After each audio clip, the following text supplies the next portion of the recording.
Movie का start होता है एक सफेद चूहे को दिखाते हुए जो कि किसी पजल में फंसा होता है और कोशिश कर रहा होता है कि वहां से कैसे निकला जाए।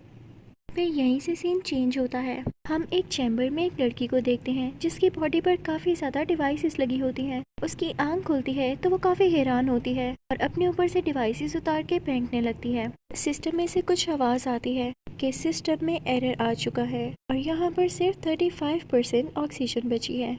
तो वो लड़की जो कि चैम्बर में लेटी होती है उसको ये लगता है जैसे वो हॉस्पिटल में है और हॉस्पिटल में ऑक्सीजन लेवल कम हो गया है। तो वो काफ़ी घबराने लगती है कि मैं कहाँ आ गई हूँ और मुझे हुआ क्या था। वो लड़की चिल्लाने लगती है और सिस्टम से पूछती है कि मैं कौन हूँ और यहाँ कैसे आई, क्या तुम मुझे मेरा नाम बता सकते हो। तो सिस्टम उसका काफ़ी अजीब नाम लेता है और वो उसका असली नाम नहीं होता। अब वो लड़की कहती है कि क्या तुम मुझे दिखा सकते हो कि मैं दिखने में कैसी हूँ। तो सिस्टम उसे उसका रिफ्लेक्शन दिखाता है और यहाँ पर उस लड़की को दोबारा से विजन्स आने लगते हैं। उसे अपने विजन्स में कुछ चूहे दिखाई देते हैं। वो काफ़ी घबरा जाती है क्योंकि उसे समझ नहीं आ रहा होता कि क्या वो हॉस्पिटल में है या किसी और जगह पर कैद है। वो सिस्टम से पूछने लगती है तो सिस्टम कहता है कि नहीं, मैं ऐसा नहीं बता सकता। वो लड़की उससे कहती है कि मुझे बाहर निकालो। तो सिस्टम से आवाज़ आती है अपना कोड बताएं। लेकिन उस लड़की को कैसे पता हो सकता था। वो उसके पास एक आइडिया आता है कि मैं जो भी बोल रही हूँ ये वो कर तो रहा है, तो क्यों ना मैं पुलिस को कॉल करवाऊँ। अब वो सिस्टम से कहकर पुलिस को कॉल करवाती है। सिस्टम पुलिस को कॉल मिलाता है तो वो बात करना शुरू करती है कि मैं कहीं पर कैद हूँ, मुझे नहीं पता कि ये कोई हॉस्पिटल है या कोई अजीब सी जगह है, पर हाँ मैं एक चैम्बर में कैद हूँ। वो पुलिस को चैम्बर का मॉडल नंबर भी बताती है, लेकिन पुलिस को कुछ समझ नहीं आ रहा होता। वो लड़की पुलिस से कहती है कि आप मेरी कॉल को ट्रेस करके मेरी लोकेशन का पता लगा लें, लेकिन इसी के साथ कॉल कट जाती है। अब वो लड़की सिस्टम से कहती है कि मेरा डीएनए मैच करके बताओ कि क्या मेरा डीएनए किसी के साथ मिल रहा है। तो सिस्टम कहता है कि यस, मिल रहा है और वो उसे एक लड़की दिखाता है जो कि फही होती है और उसका नाम एलिजाबेथ होता है।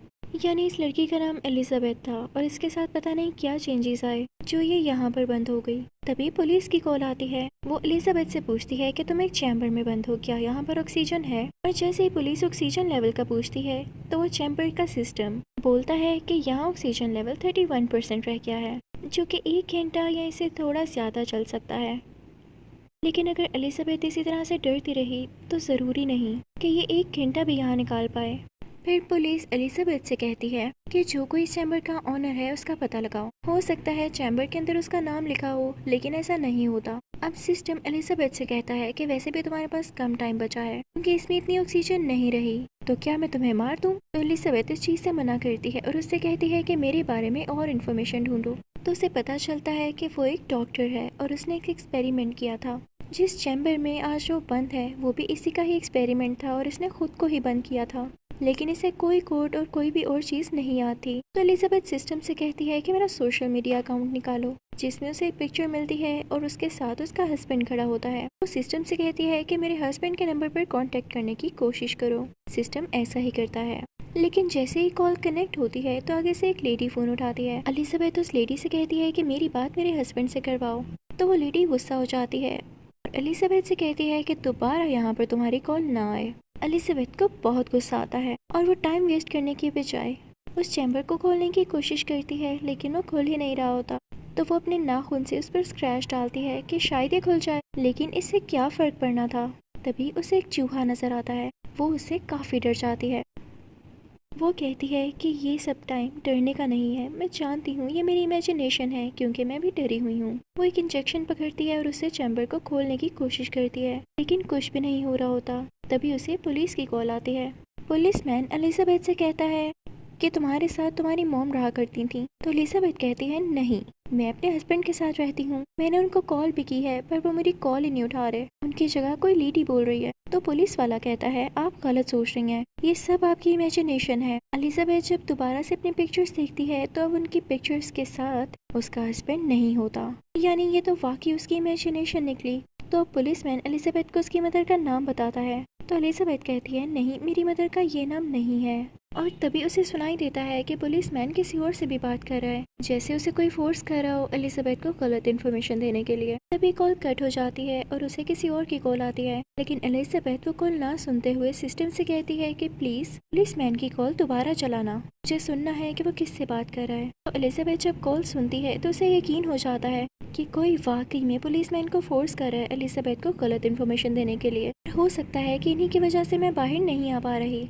तभी एलिजाबेथ को विजन्स आने लगते हैं जिसमें उसे अपना हस्बैंड दिखाई देता है। अब हम नहीं जानते कि वो इमेजिनेशन में था या असली में। खैर वो काफ़ी बीमार दिख रहा होता है और एलिजाबेथ काफ़ी परेशान होती है। तभी उसे बार बार एक कॉल आती है जो कि उसी लेडी की होती है जिसने पहले कॉल उठाई थी और एलिजाबेथ को कॉल करने से मना किया था। वो एलिजाबेथ से कहती है कि तुम्हारा हस्बैंड मर चुका है। एलिजाबेथ उससे कहती है नहीं, तुम झूठ बोल रही हो। तो वो लेडी कहती है नहीं, मैं सच बोल रही हूँ, और जिस चैम्बर में तुम हो मुझे उसके बारे में भी पता है, और इसको खोलने के लिए जो कोड चाहिए मैं वो भी जानती हूँ। एलिजाबेथ उससे कहती है प्लीज मुझे वो कोड बताओ। तो वो लेडी उसे कोड बता देती है। एलिजाबेथ फौरन से उस कोड को अप्लाई करने लगती है, लेकिन वो लेडी उससे कहती है रुको रुको, इसको अप्लाई नहीं करना, इससे तुम्हारी जान खतरे में है। तो एलिजाबेथ कहती है मैं तुम पे यकीन क्यों करूँ। तो वो लेडी कहती है क्योंकि तुम स्पेस में हो, इस चैम्बर में तुम्हें स्पेस में भेजा गया एक मिशन में, लेकिन ऊपर जाते ही इसका सिस्टम खराब हो गया और तुम्हें हाइबरनेशन मोड पर लगा दिया गया। ये तुम भी नहीं जानती कि तुम कितने अरसे तक सोई रही। तुमने ऑक्सीजन भी बहुत कम यूज़ की, लेकिन अब जैसा कि तुम जाग गई हो तो तुम ऑक्सीजन भी यूज़ कर रही हो। तुम्हारा ऑक्सीजन लेवल भी इसीलिए कम हो रहा है। अगर तुमने ये चैम्बर खोला तो तुम गुम हो जाओगी। यहाँ पर ग्रेविटी बिल्कुल ज़ीरो है, तुम्हें कोई भी नहीं बचा सकेगा। हाँ, अगर तुम चाहती हो तो मैं तुम्हें हाइबरनेशन मोड पर दोबारा से लगा सकती हूँ।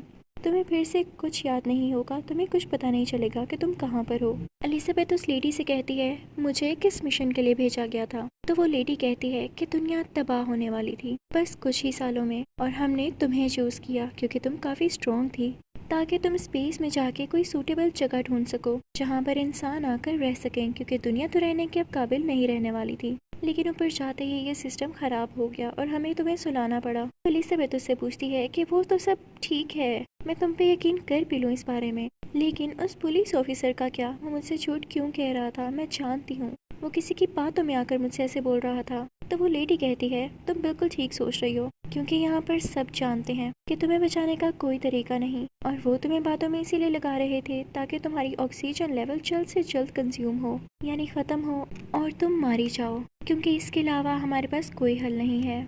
यहाँ पर एलिजाबेथ काफ़ी उदास हो जाती है। तो वो लेडी कहती है कि उदास नहीं हो, अगर तुम वाकई चाहती हो कि कोई मिरेकल हो जाए तो हाइबरनेशन मोड पर चली जाओ, वरना तुम्हारी ऑक्सीजन खत्म हो जाएगी तो तुम मारी ही जाओगी। तो इसलिए जैसे मैं कह रही हूँ वैसे कर लो। तो एलिजाबेथ कहती है ओके, मुझे बताओ कैसे जाते हैं हाइबरनेशन मोड में। तो वो औरत बताने ही वाली होती है कि तभी उसके घर पर कोई लोग आकर उसे अरेस्ट कर लेते हैं। तो वो एलिजाबेथ से कहती है जब ऑक्सीजन लेवल 2 हो जाए तो तुम फौरन से हाइबरनेशन मोड पर चली जाना, याद रहे अगर ये इससे कम हुआ तो तुम मारी जाओगी। अब यहाँ पर एलिजाबेथ कुछ याद करने की कोशिश करती है कि ये सब हुआ कैसे, क्या पता मैं वापस जा सकूं, लेकिन उसे कुछ याद नहीं आ रहा होता। वो चैम्बर को खोदने लगती है, उसे खोलने की कोशिश करती है ताकि उसे इलेक्ट्रिकल शॉक लगे और उसकी मेमोरीज वापस आ जाएं। तो तब उसे कुछ विजन्स आने लगते हैं कि वो अपने हस्बैंड के साथ बैठी है जो कि सच में अब मारा जा चुका है। दुनिया में किसी वायरस फैलने के बाद उसकी भी डेथ हो चुकी थी। उसके विजन में उसका हस्बैंड उससे कह रहा होता है कि हम दोबारा मिलेंगे। तब एलिजाबेथ कहती है कि मैं तो मर ही जाऊंगी, तो क्यों ना इससे पहले मैं अपनी मदर से बात कर लूं। और वो सिस्टम से कहती है कि प्लीज़ मेरी मामा को कॉल मिला दो, और वो अपनी मदर से जी भर के बातें करती है। उसके बाद वो सिस्टम से कहती है कि क्या मेरा ही एक चैम्बर है और मैं अकेली स्पेस में हूँ। तो सिस्टम कहता है नहीं, तुम्हारे अलावा 10,000 और चैम्बर्स हैं। तो एलिजाबेथ कहती है कि मुझे देख क्यों नहीं रहे। तो सिस्टम कहता है कि शीशे पर एक शील्ड है। वो जैसे ही उसे हटाता है तो एलिजाबेथ डर जाती है, क्योंकि बाहर एक डेड बॉडी होती है जो कि हवा में ही तैर रही होती है स्पेस में होने की वजह से, और उसके आसपास वाकई बहुत सारे चैम्बर्स होते हैं। उसे विजन आता है कि उसका हस्बैंड भी इन्हीं चैम्बर्स में से किसी एक चैम्बर में है। वो सिस्टम से कह के अपने हस्बैंड का भी चैम्बर देख लेती है और जैसे ही वो अपने हस्बैंड की शक्ल देखती है तो बहुत खुश होती है। उसमें जीने की होप पैदा होती है और एलिजाबेथ को दोबारा से एक विजन आने लगता है जो कि असल का था, यानी ये उसकी पास्ट की एक मेमोरी थी। कुछ चूहों पर एक्सपेरिमेंट्स किए जा रहे थे, उन्हें पजल में डालकर कि कौन सा चूहा ज्यादा इंटेलिजेंट है और जो कोई इस पजल यानी मेज को पार कर लेता उस चूहे के सारे जीन्स और उसकी खास मेमोरी दूसरे चूहे में डालकर देखा जाता कि क्या ये भी पजल को पार कर पाता है या नहीं। और जिस चूहे के साथ ऐसा किया जाता तो वो पहली बार में ही पजल यानी मेज को पार कर लेता। और ये सारे एक्सपेरिमेंट्स कर रही थी एलिजाबेथ, जो कि असली दुनिया में अब बूढ़ी हो चुकी थी। और जो लेडी एलिजाबेथ से बात कर रही थी वो एलिजाबेथ खुद ही थी, बूढ़ी एलिजाबेथ। और जो एलिजाबेथ चैम्बर में यानी स्पेस में थी वो एलिजाबेथ की सिर्फ एक क्लोन थी। और यहाँ पर भी सेम वही काम हुआ था जो कि चूहों के साथ किया गया, यानी एक चूहे की मेमोरी दूसरे चूहे में डाल दी गई। इसी तरह असली एलिजाबेथ की मेमोरी इसके क्लोन में डाल दी गई। और स्पेस में बाकी जितने भी लोग होते हैं वो भी क्लोन्स होते हैं। यहाँ पर एलिजाबेथ देखती है कि उसका ऑक्सीजन लेवल 3% रह गया है, तो उसे उस लेडी की बात याद आती है और वो सिस्टम से कहती है कि जल्दी से मुझे हाइबरनेशन मोड पर लगा दो। सिस्टम कहता है कि आपने अपने ऊपर से सारी डिवाइसेस हटा ली हैं और अब ये पॉसिबल नहीं है। एलिजाबेथ फौरन से वो डिवाइसेस खुद को लगाने लगती है, लेकिन वो डिवाइसेस दोबारा साथ लगाने में काफी देर हो जाती है क्योंकि हाइबरनेशन मोड में जाने के लिए 2% ऑक्सीजन होना जरूरी था। लेकिन अब उसके चैम्बर में 0 पॉइंट समथिंग ऑक्सीजन थी जो कि 1% से भी कम थी। तो एलिजाबेथ काफी डर जाती है, वो जानती थी कि वो अब मारी जाएगी। वो अपने हस्बैंड के लिए कोई मैसेज रिकॉर्ड करती है कि जब वो स्लीप से उठे तो ये सुन ले और साथ ही गुड बाय कह के आंखें बंद कर लेती है। लेकिन तभी उसे आइडिया आता है, वो सिस्टम से पूछती है कि सुनो, जो लोग स्पेस में मारे गए उनके चैम्बर्स तो खाली है ना, उनके चैम्बर्स में भी ऑक्सीजन होगी? तो सिस्टम कहता है बिल्कुल होगी।